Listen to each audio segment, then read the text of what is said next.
Le procès intenté à Robert Gillet, d'ailleurs le jury est en pleine délibération, mais il y a aussi tout ce qui entoure le procès intenté à Robert Gillet. Je vous dirai des racontars et pas mal de rumeurs. La dernière en liste concerne un juge et une avocate de Québec. On vous en parle parce que cette rumeur s'est amplifiée au point où le premier ministre Charest a cru bon la commenter lui-même. Les explications de Marie-Maude Denis.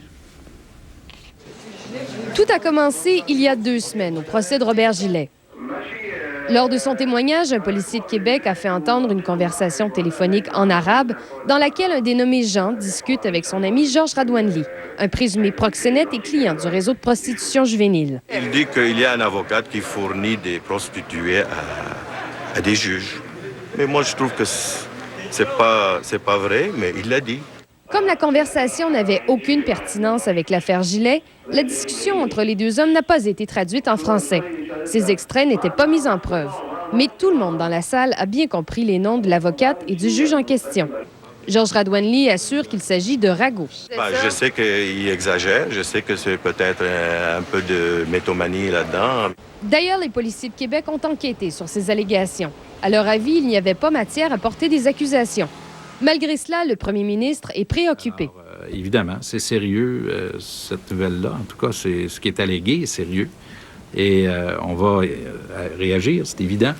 Son ministre de la Justice s'est montré plus prudent. Éviter de porter atteinte à ce procès, à l'intégrité du processus judiciaire, que je m'abstiendrai de commentaires. Pour cet avocat de Québec, le temps des rumeurs a assez duré. Il faut crever l'abcès. Qu'est-ce qui s'est passé dans la ville de Québec pour qu'on arrive à éclabousser des gens comme ça? Moi, je pense qu'une commission royale d'enquête sur le sujet serait la bienvenue pour que tout le monde puisse aller défendre sa ville. Après les hommes politiques, voilà qu'un juge et une avocate sont éclaboussés par le scandale de la prostitution juvénile. Depuis des mois, le ministre de la Justice subit des pressions pour qu'un procureur indépendant examine toute la preuve dans ce dossier explosif. Pour la première fois, Marc Bellemare s'est montré ouvert à cette idée. Marie-Maude Denis, Radio-Canada, Montréal.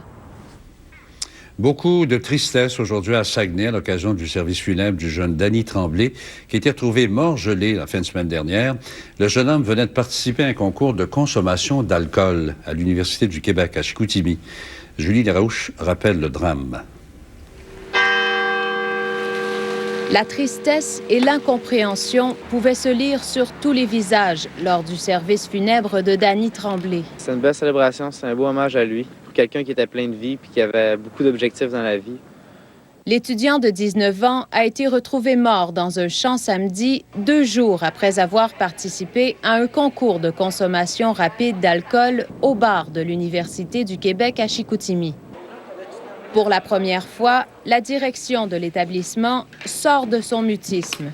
On a péché un peu par ignorance puisque le festival étudiant avait été annoncé dans le journal étudiant et il y avait là la description de ce qu'était un century.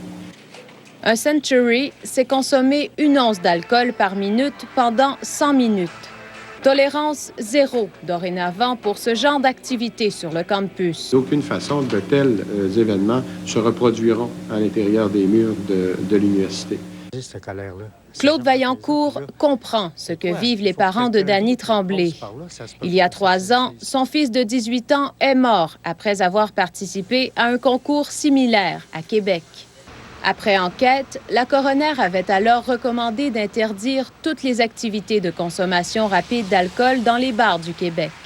Mais depuis, rien n'a bougé. Ceux qui doivent mettre leur culotte, là, quelque part, ils sont où pour dire que ça se fait pas, ça?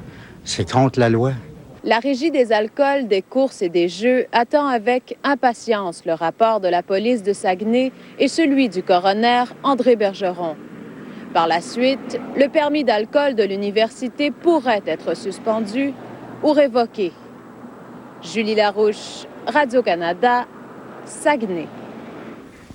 On n'a pas toujours idée de ce que cela représente lorsque quelqu'un, où qu'il soit dans le monde, démarre son ordinateur personnel. C'est le système d'exploitation Windows qui se met en marche. C'est le cas 9 fois sur 10 partout dans le monde.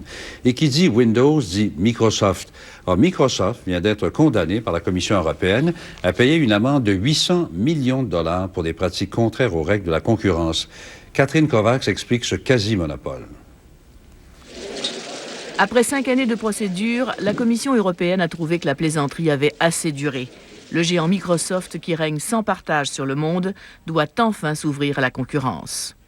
We are simply ensuring that anyone who develops new software has a fair opportunity to compete in the marketplace. C'est l'Europe qui veut mettre à l'ordre le géant américain d'informatique. Ce qui est en cause dans ce jugement européen, c'est le logiciel audio et vidéo Media Player, qui est intégré au logiciel Windows, propriété de Microsoft, et qui est incompatible avec les autres systèmes.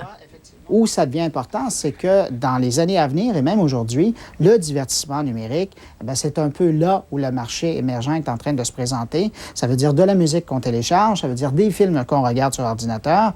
Et ça, c'est là où on va retrouver les sommes intéressantes pour les gens qui veulent investir dans le domaine. Pourtant, ce n'est pas la première fois que Microsoft est poursuivi. En 2000, la compagnie américaine fondée par Bill Gates était reconnue coupable d'avoir violé la loi antitrust aux États-Unis. Mais la cause s'était conclue par une entente à l'amiable. Cette fois, la communauté européenne va jusqu'au bout et donne 3 mois à Microsoft pour modifier son logiciel Media Player afin de laisser de l'espace à la concurrence. Il y a probablement d'autres États qui attendaient pour voir la conclusion de... je pense à certains pays en Asie. Peut-être que la Chine, pour embêter et stopper l'introduction des produits de Microsoft sur son territoire. La réaction de Microsoft n'a pas tardé. La compagnie interjettera appel. It's clear that our settlement would have offered far more choices and benefits to consumers.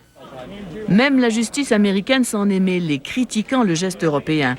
Rien en somme pour assouplir les relations déjà tendues entre les États-Unis et l'Europe. Catherine Kovacs, Radio-Canada, Montréal.